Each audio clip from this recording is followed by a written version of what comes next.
What lessons did I learn during the pandemic? You know, never take anything for granted. I learned discipline and repetition. And you know, I really learned how much I love my wife, my children, and my grandchildren. You know, I love them all, but my wife, you know, she's every day I think about our friendship and our life together. And every day and during that pandemic, I worried about her. And I worried about my children and my grandchildren. I worried about my community. I worried about Indian country, and I worried about the work we do in Washington. Those kind of things that really caused us to be concerned helped us to learn what we need to do in the industry. We need to work together. We need to be unified.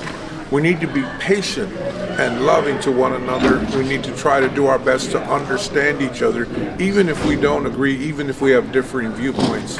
So I think what it showed me during the pandemic is all we got is each other. So we need to work together.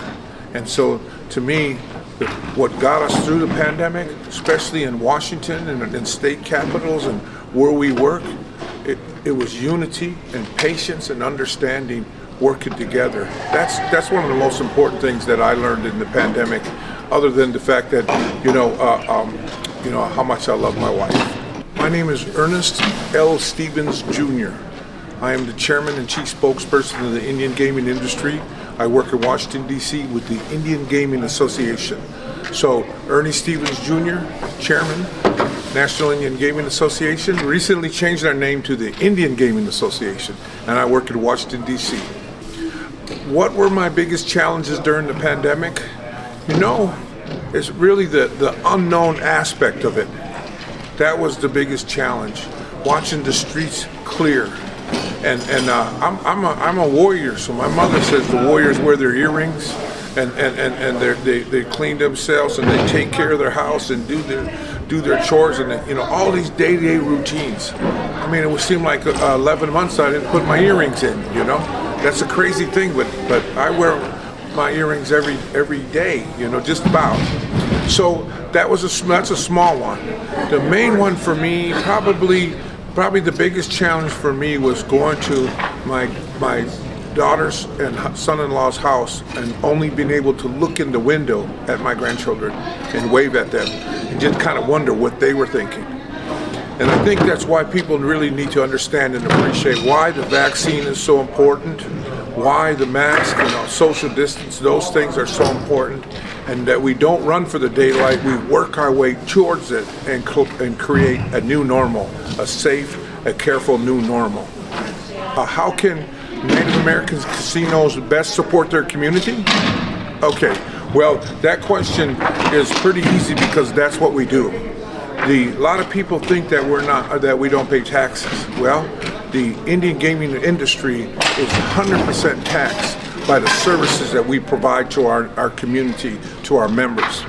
In addition to that, we pay service agreements to have shared agreements and agreements to make sure that everybody around us is safe and that we're sharing and reimbursing for the services that we are providing. Yes, we're sovereign. Yes, we're our own sovereign governments. But there's resources that we have that we need to share, and there's resources that our surrounding communities have that we need to share. Understanding those is more important, is a giant and important aspect of that. So many things to do, but I think understanding and working together, that's one of the most important aspects. I would like to see our casinos to continue to implement safety guidelines. I like them to be able to implement better and more fluid marketing and better and more fluid games, new technology and new opportunity to make money in accordance with the gaming compacts and the Indian Gaming Regulatory Act, and most importantly, our right to game as sovereign nations. So I really think that in the pandemic, it created our thoughts and our energy to figure out how we're going to get to the next level.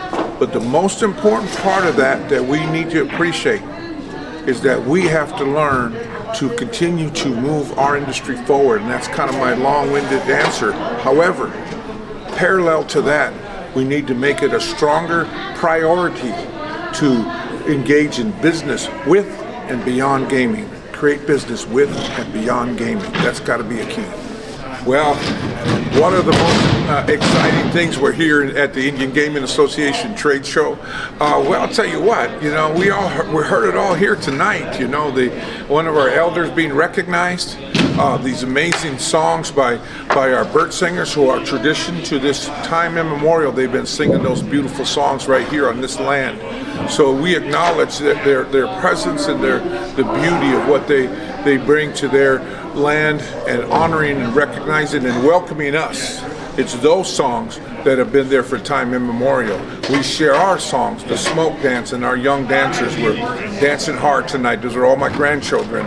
So that part's amazing. And then the Alaska singers, they've been doing this for a long time, and they just bring a beautiful tradition. So the buzz here, the numbers, these rooms are full. The luncheon's full. Our reception's full.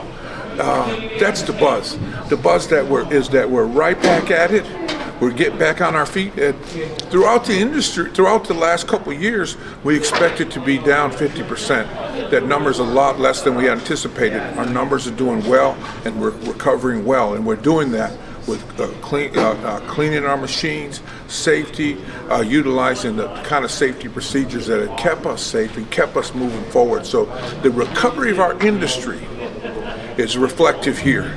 The numbers here to celebrate that and help share in that are here.